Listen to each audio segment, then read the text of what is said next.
Eswatini, Swaziland. In this video, we will explore the origins of the Swazi people, their migration to present-day Eswatini, and the various reigns of Swazi kings and queens that have helped shape the country's development. The kingdom had a complex social and political structure, with a royal court, a system of clans and lineages, and various traditional institutions.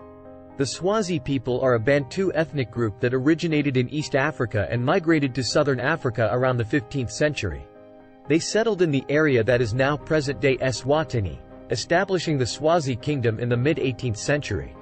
The kingdom was ruled by a succession of Swazi kings and queens, many of whom made significant contributions to the country's development.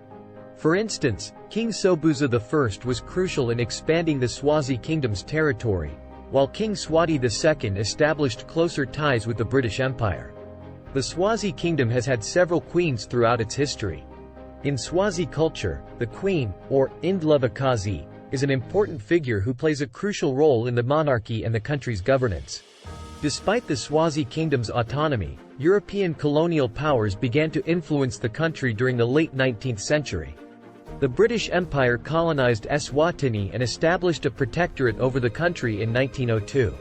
The Boer republics of the Transvaal and the Orange Free State also had designs on Eswatini's resources. The colonial era profoundly impacted Eswatini, introducing Western political and economic systems that still shape the country today. For example, the country's legal system is based on English common law, and English remains one of the country's official languages. In the mid-20th century, Eswatini began to move towards independence, with the Swazi National Council advocating for self-rule. In 1967, the country became a protectorate of the British Crown, and in 1968, it gained complete independence as the Kingdom of Swaziland. The first king of independent Swaziland was Sobhuza II, the country's paramount chief since 1921.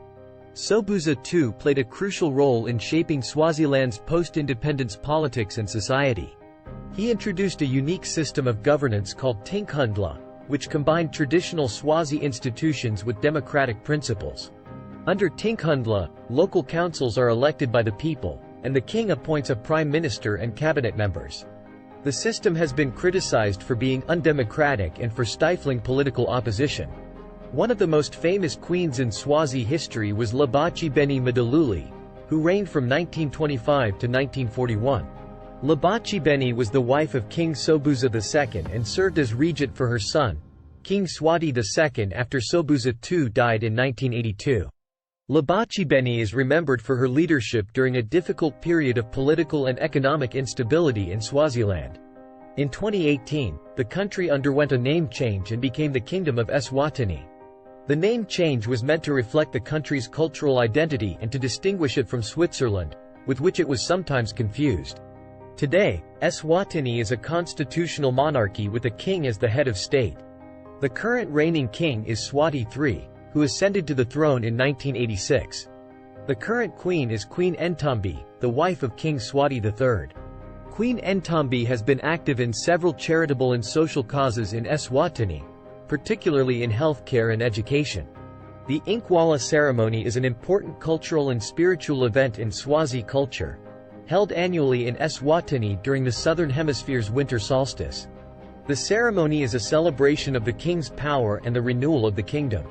The Incwala ceremony has its roots in Swazi mythology and tradition. According to legend, the first Swazi king, Sobhuza I, was advised by a sacred bird to perform a ceremony that would strengthen his rule and ensure the prosperity of his people. Sobhuza I then instituted the Incwala ceremony to connect with his ancestors and the spirits of the land. The Incwala ceremony lasts several days and involves various rituals and symbolic actions. The main event is harvesting the season's first fruits, which are presented to the king as a symbol of the people's gratitude and respect. The king then leads a procession to a sacred grove, cutting a branch from a unique tree and carrying it back to the royal residence. The Incwala ceremony is significant to Swazi culture for several reasons. Firstly, it reinforces the legitimacy of the monarchy and the king's role as a spiritual and political leader. The ceremony also serves as a way for the Swazi people to connect with their ancestors and the natural world, reinforcing their identity and cultural heritage.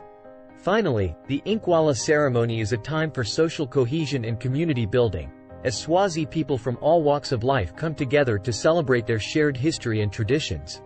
The Incwala ceremony is a unique and powerful expression of Swazi culture and remains integral to Eswatini's national identity. Eswatini, formerly known as Swaziland, is a landlocked country located in southern Africa.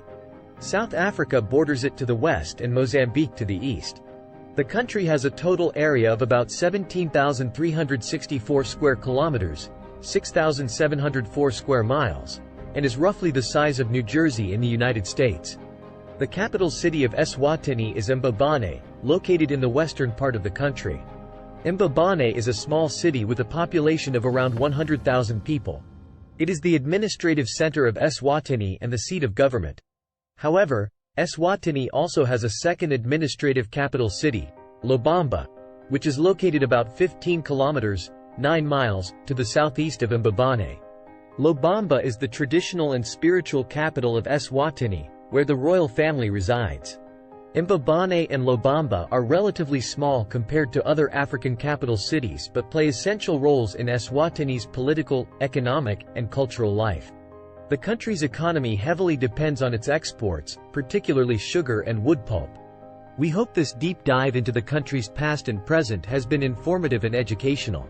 We encourage you to continue exploring the many facets of this beautiful and unique country. Thank you for watching.